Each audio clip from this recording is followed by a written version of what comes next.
Hi, Chuck. Thanks for joining me. I appreciate the time. I wanted to talk to you a little bit about your experience in healthcare, what got you here today, your experience across most of the segments in healthcare, and your feedback or your insight on joining Tennisol and what you've seen over the last, month or so. So, tell me a little bit about your career path and how that led you to healthcare. Yeah, thanks for having me. I appreciate it, Mia. Actually, it was kind of an interesting story. It was a phone call to an old boss. I was actually working in the technology space and software as a service, cloud solutions. What's really morphed into the observability space, working with a lot of the large service providers on Fortune 500 accounts. So really innovative stuff. But I picked up the phone and called an old boss and congratulated him on a hire, and he said, "I got a job for you too." And I said, "I'm not looking. I'm happy where I'm at." And he's like, You didn't hear me. You need to be up here next week in Annapolis for an interview." And I was like, "All I know about healthcare is really the technology that goes underneath." And he's like, "I will put the right healthcare people behind you. Put the people. You get things done. You execute, and that's what we need right now." Long story short, by a week or 2 weeks later, I was working in healthcare. And as you mentioned, I've worked across the healthcare ecosystem from working with the largest national payers on the risk and quality side to the life sciences, doing pharmacovigilance studies and safety studies to the interop companies to EHR companies. So I've had the chance to work across the spectrum and kind of see what makes these companies tick, how they operate, how they monetize solution, how to get things done. It's been a great career change. That's great. And so you've seen clinical data be impactful across all of these segments. Where do you see it being the most impactful across the healthcare space? Yeah, I think the most impact is in the payer and the provider space, and the reason for that obviously is the payer and provider space is trying to accelerate the value, accelerate data time to value, trying to get the right data to the right location at the right time so that people can make the right choices, like I can't speak, next best action.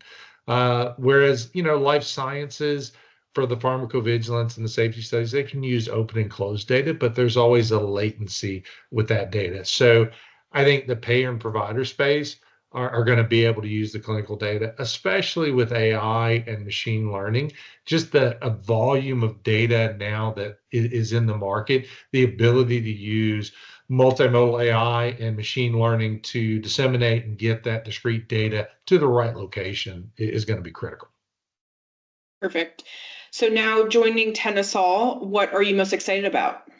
Yeah, I'm most excited because I think Tennisol can move the needle in the healthcare market, specifically with payers. Every salesperson wants a differentiated solution. So, I did my homework before I came here. Reached out to senior leadership, senior leaders that I'd worked with in the payer space and risk and quality, and had them look at Tennisol.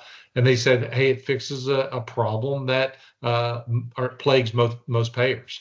And so that was great to hear. And while it's great to be validated, like Accenture validated Tennisol, it's the people I respect in the payer space that says, "Hey, this is a problem. Everybody's getting inundated with the volume of clinical data, and everybody needs to pull it in and leverage it across programs. Use one chart for multiple use cases. That data reusability. It's just a thing that's a system that's a an issue that needs to be resolved now. And at the end of the day, I'm still the guy that wants to execute and get things done. And I think Tennisol gives me that chance to do that on a large scale in a mission focused healthcare industry.